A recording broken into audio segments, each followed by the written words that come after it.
We have this house we're not even been at because we've been driving all over the place. Why don't we get a bus? Selling a home to live in an old school bus may sound like a strange thing to do, but it's a growing trend as couples and families search for more freedom by living on the road. Converting those old buses into mobile homes is becoming a big business. And over the past 5 months, the defenders have found customer after customer who say they hired a local bus conversion business who they claim took them for a ride, both emotionally and financially. It's tonight's Defenders investigation. We gave him $75,000 total. It was going to be a $100,000 bill. Jim and Trudy Krupacki hired Lone Star Schoolie Conversions to make this bus their home on the road. But their dreams soon took a wrong turn. So this has left you all financially wrecked. Yeah, it has. It has completely changed the trajectory of what we had built on for years for ourselves. They say business owner Ben Potts told them he'd have their bus finished in 6 to 8 weeks. But when the couple came to pick their new home up in August last year, it wasn't done. They then found themselves living out of hotels as the weeks turned into months. I mean, it was like being in a toxic relationship with no end. Finally, in November, Potts told them the bus was finished, but we knew it was a mess. Even though Ben was standing right in front of us telling us our bus was worth $100,000. I mean, if you look at this, it looks like a junior high project. Ross Taylor is a schoolie expert. He was shocked by the condition of the Krupacki's bus. The tile is just attached directly to plywood. That'll pop loose here pretty soon. He found all kinds of problems. This wasn't attached to anything, so if they'd used the toilet, the urine would have run out on the floor. His biggest concern, the number of electrical hazards he discovered, some of them potentially deadly. There are things done in here that a first week apprentice electrician wouldn't do. Up here, there's a 30 amp circuit breaker with 12 gauge wire, and 12 gauge wire is only rated to handle up to a 20 amp circuit breaker, so that's a fire hazard. And then there was this. If you do an internet search for suicide cable or widowmaker cord, you'll find this. So this plugs into the generator, and this plugs in here. When this is plugged into the generator, these are live. And that's why it's called a suicide cable. You touch that, you can't buy these because they're not safe. I mean, they're super dangerous. The defenders have identified more than 20 customers who say they didn't get what they paid for. A rainstorm hit on the way home, and we found out that the bus was completely leaking. And every single weld they did, pretty much, water was pouring through the bus. He still owes me $27,000. I don't have a bus. We got there and nothing had been done. Our bus had not been moved, not been touched. Zach and Taryn Marks got fed up dealing with all the delays and pulled their bus before it was finished. But not before they say Ben Potts offered to make things right by adding more solar panels with extra materials he had. This is what his extra solar laying around was.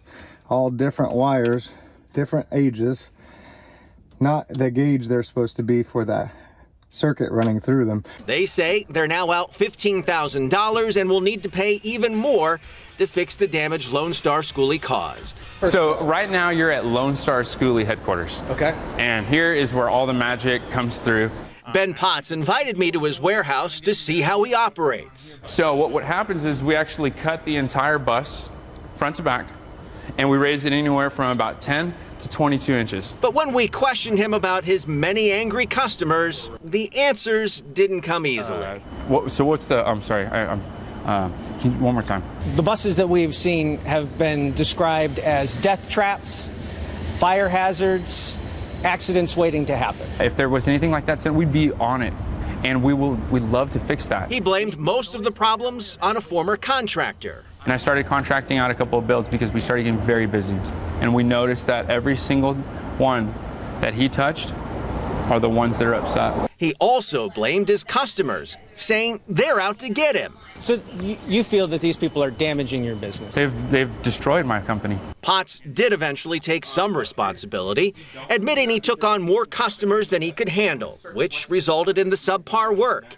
He says he will now pay to have the buses fixed or give customers full refunds. We're not going to let anybody go without at least being refunded back or helped or spoken to directly. But this customer says it's all lip service. My bus was delivered mid-December and we're now in May, and it's been the back and forth. Oh, we're going to fix it. Oh, we're going to do this. Oh, we contacted this person to fix it. Air Force veteran Lauren Doherty was horrified when Lone Star Schoolie delivered her bus. There's like no windshield whatsoever.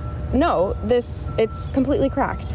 Was the guy driving it like that? Yeah, and it fell in on him. Also, the floors were rotted out. This is the old bus floor. That's the mold and rust. On top of it, when Doherty checked the title, she says she learned the bus had been flooded, something she says Potts never disclosed to her. And even worse, He also jumped the title, so it was never transferred into his name. He doesn't, so I have to get a bonded title. she also says she was contacted by another Lone Star Schoolie customer who paid for a bus they never received.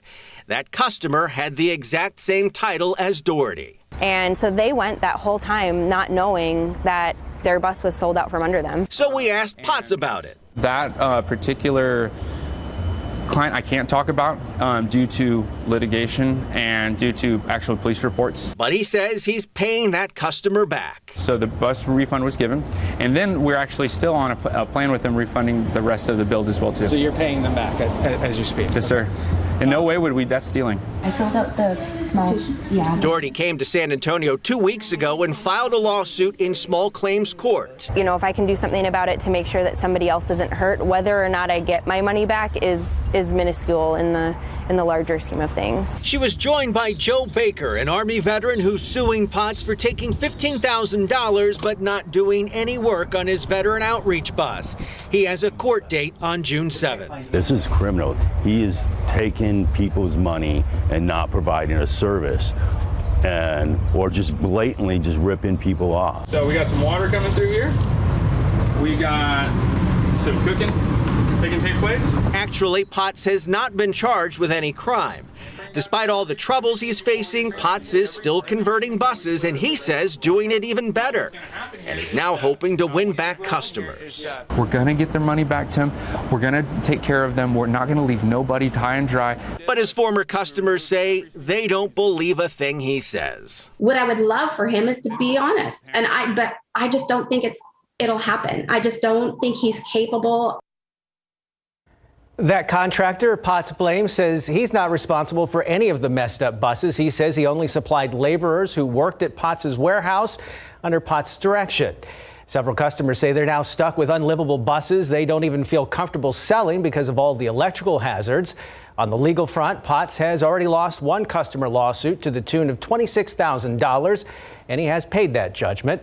But despite other cases being filed, Potts insists that he's one of the best schoolie builders out there. And on Friday afternoon, he started supplying us with the names of what he says are happy and satisfied customers. We're currently confirming that information. We'll let you know what we find out.